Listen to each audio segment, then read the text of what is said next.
الحمد لله رب العالمين والصلاة والسلام على أشرف الأنبياء والمرسلين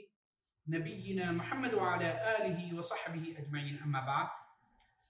قال الله تبارك وتعالى في كلامه المجيد أعوذ بالله من الشيطان الرجيم إن عدة الشهور عند الله 12 شهرا في كتاب الله يوم خلق السماوات والأرض منها 4 حرم مہینوں کی گنتی اللہ رب العالمین کے نزدیک قرآن مجید میں 12 ہی ہیں جس دن سے اللہ رب العالمین نے آسمان و زمین کو پیدا کیا ہے اور ان میں سے 4 حرمت والے ہیں۔ محترم سامعین، ان حرمت والے مہینوں میں 4 مہینے یہ ہیں: ذوالقعدہ، ذوالحجہ، محرم اور رجب۔ ہم تمام مسلمانوں کو چاہیے کہ ان 4 مہینوں کی تعظیم کریں۔ محترم سامعین کرام، ہم تمام مسلمانوں کو چاہیے کہ ان 4 مہینوں کی تعظیم کریں، اس میں لڑائی جھگڑا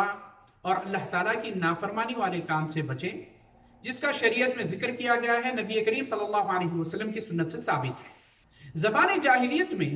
مشرکین مکہ اس مہینے رجب کے مہینے کی خاص تعظیم کیا کرتے تھے، لیکن اسلام کے آ جانے کے بعد نبی کریم صلی اللہ علیہ وسلم، صحابہ اور تابعین سے اس ماہ کی بابت کوئی بھی فضیلت ثابت نہیں ہے۔ لیکن دیکھنے میں آتا ہے کہ بعض ہمارے مسلمان اس مہینے میں خاص قسم کی عبادتیں کرتے ہیں جو نبی کریم صلی اللہ علیہ وسلم سے ثابت نہیں ہے۔ مثلا ہمارے بعض بھائی اس مہینے میں روزے کا اہتمام کرتے ہیں، جو ایک صریح بدعت ہے۔ شیخ الاسلام ابن تیمیہ رحمۃ اللہ علیہ بتاتے ہیں کہ جتنے بھی روایات رجب کے روزے کے تعلق سے آئے ہیں، تمام کے تمام روایات ضعیف ہیں، بلکہ موضوع ہیں، اور یہ عمل بدعت ہے۔ اور اسی طریقے سے ہمارے بعض مسلمان بھائی اس مہینے میں عجیب قسم کی ایک نماز ادا کرتے ہیں جسے صلاۃ الرغائب کہا جاتا ہے۔ یہ رجب کے مہینے کے پہلے جمعے کی رات مغرب سے عشاء کے درمیان ادا کی جاتی ہے، جو نبی کریم صلی اللہ علیہ وسلم اور صحابہ اور تابعین سے ثابت نہیں ہے، بلکہ نبی کریم صلی اللہ علیہ وسلم کے زمانے سے لے کر 400 سال تک کوئی اس عمل کو نہیں جانتا تھا۔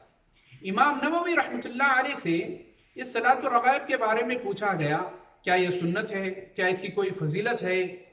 یا یہ بدعت ہے؟ تو آپ نے کہا کہ یہ سب سے بری بدعت ہے۔ محترم سامعین، ہم کو یہاں نبی کریم صلی اللہ علیہ وسلم کی اس حدیث کو ذہن نشین رکھنا چاہیے کہ آپ نے فرمایا، من احدث فی دیننا ما لیس منہ فہو رد، جس کسی نے ہمارے دین میں کوئی نئی چیز ایجاد کی اور وہ دین کا حصہ نہیں تھی تو وہ مردود ہے۔ اور اسی طرح بعض مسلمان بھائی اس مہینے میں مدینہ منورہ کا سفر کرتے ہیں، اور اس سفر کو سفر رجبیہ اور زیارت رجبیہ کے نام سے جانا جاتا ہے، جو نبی کریم صلی اللہ علیہ وسلم کے عمل اور صحابہ اور تابعین سے کسی سے ثابت نہیں ہے۔ بلکہ بات تو یہ ہے کہ کوئی بھی مسلمان جب چاہے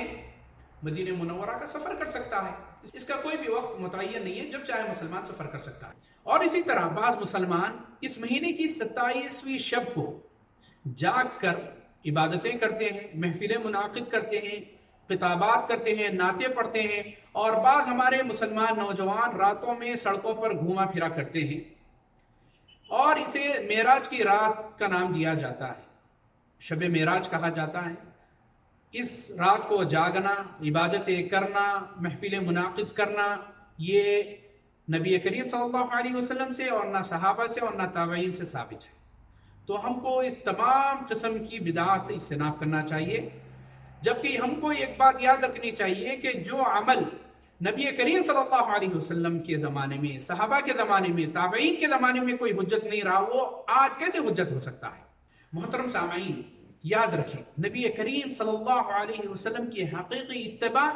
آپ صلی اللہ علیہ وسلم کی سنتوں پر مضبوطی سے تھامے رہنا ہے، اس پر عمل کرنا ہے۔ جس کام کا آپ نے حکم دیا ہے وہ کام بجا لانا ہے، جس سے رکنے کا حکم دیا ہے اس سے رک جانا ہے۔ اور نبی کریم صلی اللہ علیہ وسلم کی لائی ہوئی شریعت میں اگر کوئی شخص زیادتی کرتا ہے یا کمی کرتا ہے تو وہ مجرم ہے، اس لیے کہ اللہ رب العالمین نے سورہ حجرات میں ارشاد فرمایا، یا ایھا الذین آمنوا لا تقدموا بین یدی اللہ ورسولہ واتقوا اللہ ان اللہ سمیع علیم، کہ اے لوگوں، اللہ اور رسول کے احکامات پر پیش قدمی مت کرو، اللہ سے ڈرو، اللہ تعالیٰ سننے اور جاننے والا ہے۔ اسی طریقے سے نبی کریم صلی اللہ علیہ وسلم نے امت کو خبردار کرتے ہوئے بتایا کہ جیسا جیسا زمانہ آگے جائے گا امت میں بہت زیادہ اختلاف ہوگا، اور اس وقت پہ امت کو چاہیے کہ وہ نبی کریم صلی اللہ علیہ وسلم کی سنتوں کو تھام لیں اور خلفائے راشدین کے طریقے پر جمے رہیں اور اسے مضبوطی سے اس پر عمل کریں۔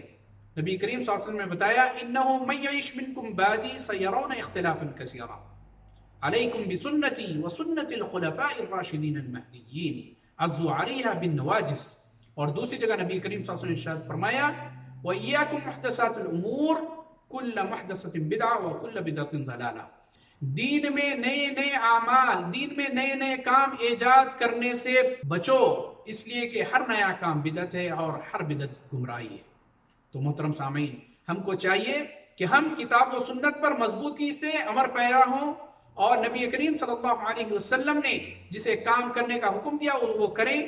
جس سے آپ نے منع کیا اس سے رک جائیں۔ آخر میں اللہ رب العالمین سے دعا ہے کہ اللہ تعالی ہم تمام کو نبی کریم صلی اللہ علیہ وسلم کی تمام تعلیمات پر عمل کرنے اور تمام بدعات سے بچنے اور دوسروں کو بچانے کی توفیق عنایت فرمائے۔ والسلام علیکم ورحمۃ اللہ وبرکاتہ۔